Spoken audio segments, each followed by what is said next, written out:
ሰላም ሰላም ውድ ቤተሰቦቻችን ሰላም እግዚአብሔር በያላችሁበት ይብዛላችሁ እያልን በዛሬው መርሃ ግብር ከናንተው ከወዳጆቻችን የመጡልን ጥያቄዎች አሉ። በወቅታዊ ጉዳይ ስለ ቫላንታይን የሆነ ነገር በሉን ብላችሁ ነበርና እንግዲህ ቫላንታይን መነሻው የቤተክርስቲያን ታሪክ ሊሆን ይችላል። ምናልባት በሮማ ካቶሊክ ቤተክርስቲያን ውስጥ በ3ኛው ክፍለ ዘመን የነበረ ሴንት ቫላንታይን ወይም ደግሞ ፕሪስት ቫላንታይን የሚባል አገልጋይ በሰራቸው ስራዎች አማካኝነት በሱ ስም የሚከበር ቀን ነው የምናገኘው። ነገር ግን በሌላ መልኩ ደግሞ የተለያዩ መላምቶችንም እናገኛለን። ከሮማውያን የጣዖት አምልኮ ጋራ በተያያዘ ይህንን በዓል የሚያከብሩት ከጣዖት አምልኮ ጋራ ባላቸው ግንኙነትና ባላቸው ልምድ የተነሳ እንደሆነ የተለያዩ መላምቶች ያሳያሉ፣ ያስረዳሉ።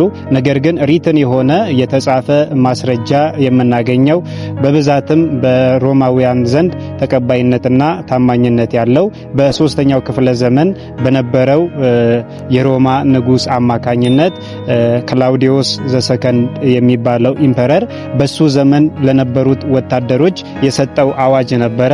ይህም አዋጅ በዛ ዘመን የነበሩ ወታደሮች ሀገራቸውን ብቻ እንዲያገለግሉ፣ ለሀገራቸው ብቻ መስዋዕትነት እንዲከፍሉ፣ ሐሳባቸው አላማቸው ስለ ሀገራቸው ብቻ እንዲሆን ይፈልግ ስለነበረ ወታደሮች ሚስት እንዳያገቡ ያደርግ ነበረ።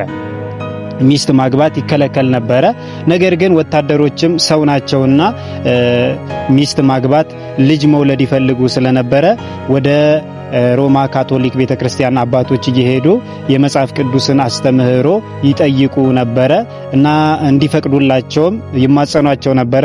በዚህ ሁኔታ ውስጥ እንግዲህ በዘመኑ የነበረ ሴንት ቫላንታይን ወይም ደግሞ ፕሪስት ቫላንታይን ከወታደሮቹ ጎን በመቆም የንጉሱን አዋጅ በመቃወምና በመሻር በድብቅ በቤተክርስቲያን ወታደሮችን ያጋባ እንደነበረ ይነገራል። ይህ ደግሞ በንጉሱ ዘንድ ሲሰማ ቅጣት እንዳመጣበትና ወደ እስር ቤት እንደገባ ታሪኩ ይነግረናል። በእስር ቤት ሆኖ ይህ ካህን እንግዲህ ለእስር ቤት ጠባቂው የተለያየ ፈውስን እንዳደረገለት ይነገራል። ልጁም እንደዳነች ታሪክ ይናገራል።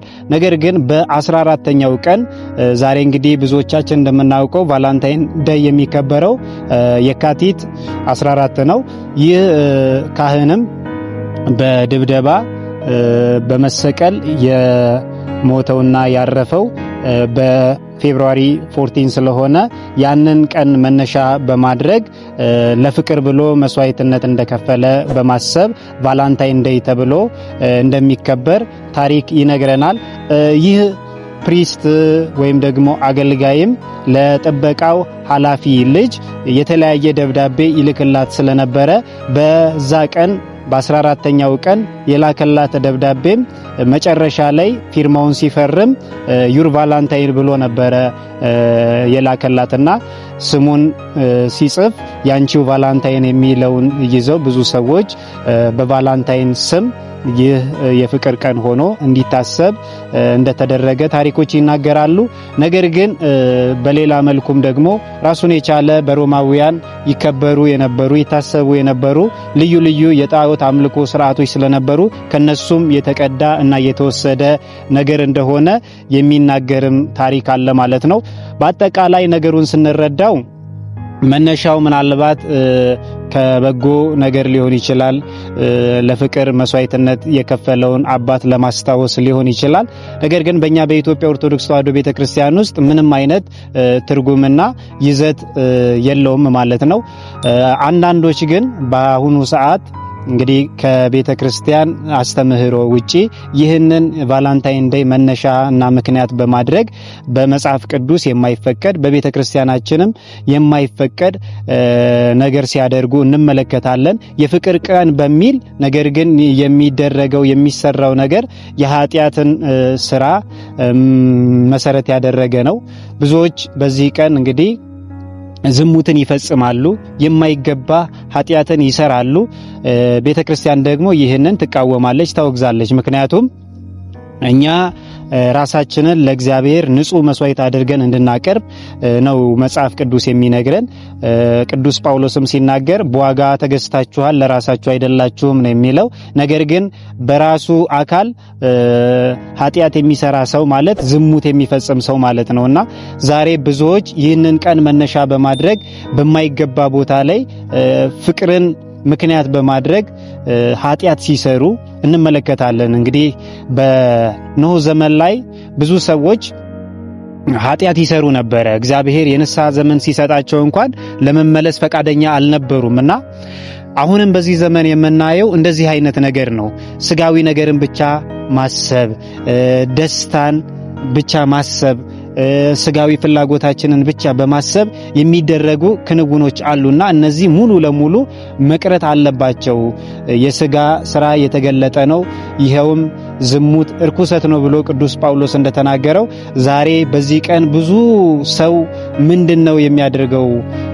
በምን አይነት መንገድ ነው የሚያከብረው ካልን እንብላ፣ እንጠጣ፣ እንደሰት፣ እናግባ፣ እንጋባ እያለ እግዚአብሔርን በማሰብ ሳይሆን የፍቅር አባት የሆነውን ኢየሱስ ክርስቶስን በማሰብ ሳይሆን የኃጢያት ስራ እየሰሩ የማይጠበቅ ነገር ከአንድ ክርስቲያን የማይጠበቅ ነገር እንዲሁም ደግሞ ለሰው ጥፋትና ሞትን የሚያመጡ ነገሮችን በመስራት ነውና የምናሳልፈው። ይህንን ቤተክርስቲያናችን አትደግፍም፣ መጽሐፍ ቅዱስም ይህንን አይቀበልም ማለት ነው። እንደውም በመጽሐፍ ቅዱስ ታሪክ በደንብ አስተውለን ከሆነ ልብ ብለን ከሆነ የመጥምቁ ዮሐንስ አንገት የተሰየፈውና የተቆረጠው እኮ በምን ምክንያት ነው ካለን በዚሁ የዓለም ሐሳብና አሰራር ምክንያት ነው። እንግዲህ ንጉሱ ሄሮድስ በሄሮዲያዳ ልጅ ዘፈን ደስታ በመደሰቱ ለሷ ቃል ይገባላታል የፈለገችውን ነገር ሊያደርግላት። በኋላ ላይም እሷ ከናቷ ጋር ተማክራ መጣ የዮሐንስ አንገት እንዲቆረጥ ነው ያደረገችውና ዘፈንና መሰል የኃጢያት ስራዎች ሰውን ወደ ጽድቅ ሳይሆን የሚወስዱት ወደ ኃጢያት ስለሆነ ቤተክርስቲያናችን በፍቅር ሰበብ የሚደረገውን የኃጢያት ስራና ክንውኖች ክርስቲያኖች እንዲተዉ ታስተምራለች ማለት ነው። አሁንም ቢሆን እንግዲህ በእኛ በኢትዮጵያዊ ባህልና ትውፊት እንደዚህ አይነት ነገር አልተለመደም። አዎ የፍቅር አባት አለን፣ ልዩ በሆነ መንገድ ሰዎችን የወደደ ራሱን መስዋዕት አድርጎ እኛን ያዳነን የፍቅር አባት እግዚአብሔር አለን። እሱን በማሰብ ነው እንጂ ለእግዚአብሔር የሚሆን ለሀገራችንም ባህል የሚስማማ ይልቁንም ደግሞ መንፈሳዊ ይዘት ያለው ነገር ነው እንጂ ማድረግ የሚገባን በዚህ ቀን ባልተገባ ቦታ ላይ ሆነን ፍቅርን ሰበብ በማድረግ ኃጢያት መስራት እግዚአብሔርንም ያሳዝናል፣ ሰዎችንም ቅር ያሰኛል፣ እኛንም ይጎዳናልና ከእንደዚህ አይነት ድርጊት በመታቀብ ይልቁንም እኛን የሚጠቅም በረከት የሚያሰጥ ለነፍሳችንም ለስጋችንም ደስታና እርካታ የምናገኝበት መልካም ነገር በመስራት እንድናሳልፍ አደራ ለማለት እንወዳለን። እንግዲህ በቤተ ክርስቲያናችን ፍቅር ይፈለጋል። ፍቅር መልካምነት ነው። ፍቅር ራስን አሳልፎ መስጠት ነው። ፍቅር ለሌላ ሰው መኖር ነው እንጂ ሌላን ሰው መግደል፣ ሌላን ሰው ወደ ኃጢያት መውሰድ አይደለምና በዚህ ቀን ሁላችንም በተቻለ መጠን ወንድሞቻችንን ጓደኞቻችንን ወደ እውነተኛ ፍቅር ወደ ሆነው ወደ ኢየሱስ ክርስቶስ በማምጣት ይልቁንም ደግሞ ክርስቶስ ያዘዛቸውን መልካም ነገሮች በመስራት የጽድቅ ሥራ በመፈጸም ልናሳልፍ ይገባል ማለት ነው። በእኛ እንግዲህ በደንብ አስተውለን ከሆነ የፍቅር አይነቶች ልዩ ልዩ ናቸው። የተለያየ የፍቅር አይነት አለ። የመጀመሪያው አጋፔ የምንለው የፍቅር አይነት አለ። ይህ አንኮንዲሽናል የሆነ ቅድመ ሁኔታ የሌለው ፍቅር ነው። ሰውን ያለ ልክ ያለ መጠን መውደድ የሚቻለው የለም። ይህንን ያደረገው ክርስቶስ ኢየሱስ ብቻ ነው። ኃጢአተኞች በደለኞች ሆነን ሳለ ራሱን ዝቅ አድርጎ ሰው ሆኖ እኛን ለማዳን በስጋ የተገለጠና እስከ ሞት ድረስ እስከ መስቀል ድረስ የወደደን ያፈቀረን ራሱን አሳልፎ የሰጠልን ኢየሱስ ክርስቶስ ነው። ይህ ፍቅር ከሱ ውጪ በሌላ የማይገኝ እውነተኛ ፍቅር ነው። ሌላው እንግዲህ ሮማንቲክ ወይም ደግሞ ሴክሹዋል ላቭ የምንለው አለ። ይሄ ጾታዊ ፍቅር አለ፣ የፋሚሊ ፍቅር አለ፣ የጓደኝነት ፍቅር አለና እውነተኛ በሆነ የፍቅር እሳቤ ይህንን ቀን እንድናሳልፈው አደራ ለማለት እንወዳለን። ሐሳቡን ብቻ ይዘን ባልተገባ ቦታ ሆነን ኃጢአት እንዳንሰራ ለማለት ነው። እንግዲህ ከዚህ ጋር ተያይዞ የሚታዩ ነገሮች አሉ።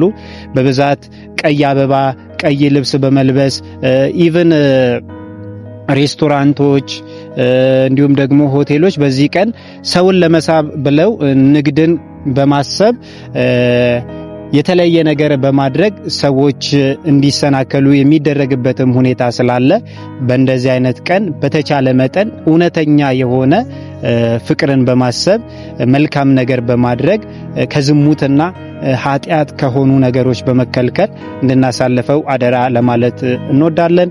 እግዚአብሔር አምላክ ሁላችንንም ይባርከን። ስለነበረን ጊዜ ሁሉ ስሙ የተመሰገነ ይሁን። ወስብሐት ለእግዚአብሔር።